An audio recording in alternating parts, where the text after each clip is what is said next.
formulaire de création de compte, une page qui s'appelle Account Creation. De cela, qui a vraiment réussi à créer son compte? Donc on a en quatrième étape un événement personnalisé qui s'appelle Account Created. Et la dernière étape, de ceux qui ont réussi à créer un compte, qui a vraiment réussi à s'abonner avec un autre événement personnalisé, Subscription Started. Je peux appliquer un segment pour faire un focus sur une population en particulier, donc je double-clique sur ce segment existant des 18-24 ans, je lance mon analyse, et donc la force du tunnel, instantanément, je vois qu'il y a une certaine rupture qui s'opère à la quatrième étape, puisque un grand nombre d'utilisateurs, à peu près 80%, ont démarré le formulaire de création de compte, mais n'ont pas réussi à créer un compte. Ça, c'est forcément quelque chose qui mérite notre attention. La première grosse nouveauté à venir va vous permettre de déterminer s'il y a un facteur temporel clair. Pardon. Vous voyez ici l'évolution de la performance de chaque étape dans le temps, et on voit très clairement un décrochage de la quatrième étape aux alentours du 20 mai, un effondrement. Donc si j'affiche mes informations de contexte, j'ai de la chance, un collègue a précisé qu'un nouveau formulaire de création de compte avait été mis en prod, information intéressante.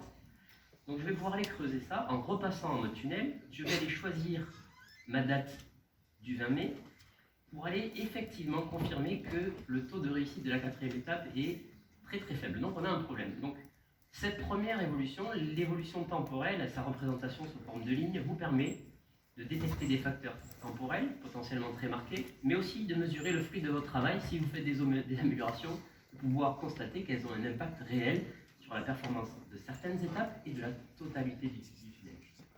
Je vais illustrer maintenant avec le même exemple une deuxième nouveauté, le mode de breakdown. Donc je vais pouvoir choisir la propriété de mon choix, ici le type de device, ce qui va me permettre de décomposer mon tunnel, et je vais avoir maintenant une version de tunnel pour chaque valeur de device type, donc le desktop, le mobile et la tablette, et je vois clairement que ma quatrième étape est sous-performante dans le cadre du mobile, ce qui pourrait laisser imaginer que mon nouveau formulaire ne marche pas forcément extrêmement bien sur mobile. Pour illustrer un exemple de cas concret, on pourrait extraire la liste des utilisateurs concernés qui n'ont pas réussi à créer un compte pour les réengager dans un autre scénario avec une personnalisation ou un recontact. Donc beaucoup de nouveautés à venir sur DataQuery qui vont rendre l'outil encore plus puissant et surtout qui va être encore plus révélateur de la puissance de notre moteur Analytics, donc ce qui est sous-jacent, qu'on a construit notamment en utilisant la technologie Snowflake, qui nous aide beaucoup dans cette atteinte de performance et de puissance, mais qui vous donne surtout accès à une de leurs fonctionnalités clés, qui est le data sharing. Le data sharing, c'est quoi? C'est simplement vous ouvrir un accès aux données, là où nous les stockons, pour que vous puissiez les manipuler, les extraire, les déplacer avec toute la liberté que vous offre SQL, Python ou via un de leurs très nombreux connecteurs.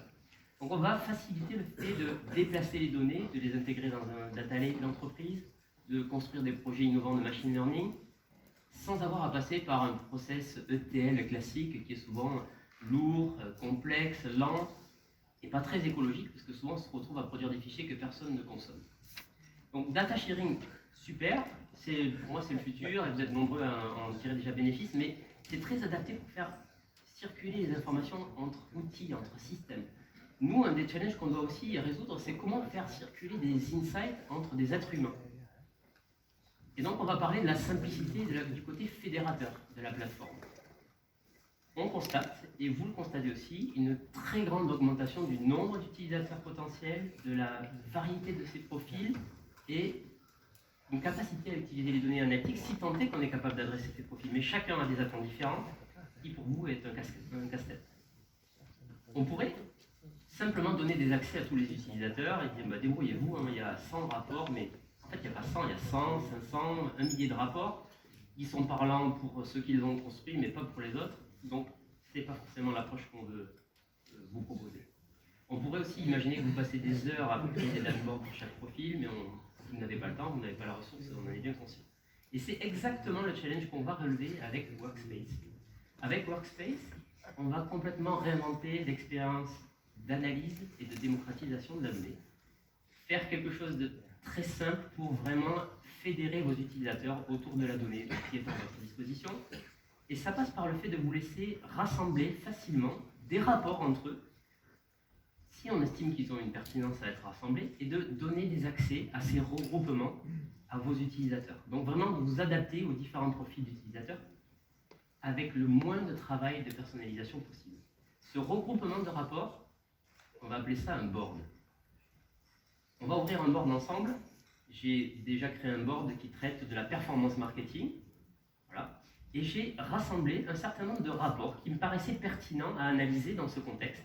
Donc vous voyez ces différentes tuiles que j'ai rassemblées entre elles, qui me donnent une vision d'ensemble de tout ce que je dois savoir sur la performance marketing. En tout cas, c'est comme ça que je les définis. Donc cette vue d'ensemble, vous voyez, elle est très claire, elle permet facilement de voir un petit peu tous les rapports qui ont été sélectionnés. Mais ce qui est très intéressant, c'est que ce n'est pas une vue inerte, vous allez pouvoir interagir avec chacun de ces rapports. Je peux changer la métrique, je peux changer la représentation graphique à la volée, je déteste les camemberts, je peux passer sur une évolution temporelle en bar chart. Mais ce qui est surtout très intéressant, c'est que je vais pouvoir cliquer sur la tuile et ouvrir ce rapport avec toute la puissance exploratoire que vous connaissez aujourd'hui dans Explorer. Vous allez retrouver tout ce que vous connaissez pour trier, filtrer, développer, remplacer les métriques, masquer les métriques. Si vous n'en avez pas assez, vous avez toujours ce petit bouton qui vous permet d'ouvrir le rapport dans Data Query et démarrer une fouille. Mais vous voyez qu'on peut faire déjà énormément de choses, comme vous le faites déjà dans Explorer, avec ce mode plein écran qui vous donne vraiment la capacité de tirer tout le bénéfice par un simple clic d'accès. J'ai changé mes métriques, je suis passé sur le chiffre d'affaires, et ce qui m'intéresse maintenant, c'est de changer la représentation graphique. Je vais passer sur le mode Axon que je vous ai évoqué tout à l'heure. Mais ce qui est très intéressant, c'est que dans le cadre de ce board, on va faciliter la navigation en vous proposant de passer d'une tuile à une autre très simplement avec ces flèches qui vous permettront, encore une fois, de tirer le bénéfice de chacun des rapports qui vous auront été partagés. Donc je me déplace, j'ai toute la puissance exploratoire que je vous ai évoquée, mais ce qui est intéressant, c'est qu'à tout moment, je reviens sur ma vue d'ensemble. Donc vous voyez qu'on peut choisir des rapports, donner des accès à des utilisateurs, ils vont pouvoir manipuler ces données, jouer avec et en tirer tout le bénéfice en ayant cette vision d'ensemble. Mais le challenge, c'est d'arriver à avoir ce résultat avec le minimum d'efforts. Vous n'avez pas des heures à passer pour chacun de vos utilisateurs. En regardant ensemble comment créer un board, je peux partir de ma librairie, j'ai ce bouton plus qui me permet de créer un rapport, une métrique ou un board. J'ai donc un espace qui m'invite désormais à rassembler les rapports entre eux qui ont du sens pour couvrir ma thématique. Donc ce bouton plus qu'on retrouve, qui vous donne accès à tous les rapports existants, qu'ils soient proposés par Piano ou que vous ayez créé vous-même avec Data Query. Je choisis ce rapport génération de leads, des rapports sur les campagnes, et je pioche. Et vous voyez qu'instantanément, en quelques secondes, je peux regrouper 5, 10 rapports qui vont se mettre en forme automatiquement pour un résultat que je trouve personnellement élégant, j'espère que vous aussi, et qui permet donc facilement de rassembler tout ce qu'il faut savoir pour cette thématique en question. Alors, le travail ne s'arrête pas là. Si vous le souhaitez, vous pouvez déplacer les boîtes, utiliser donc du drag and drop pour fignoler la structure de l'information. Je veux passer par exemple ce tunnel en deuxième ligne. Vous voyez que ça se remet en forme automatiquement.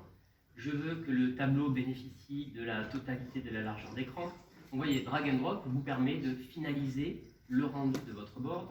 Vous pouvez aussi jouer avec les options. Donc je clique sur une boîte et j'ai accès à la possibilité de définir un titre, une description.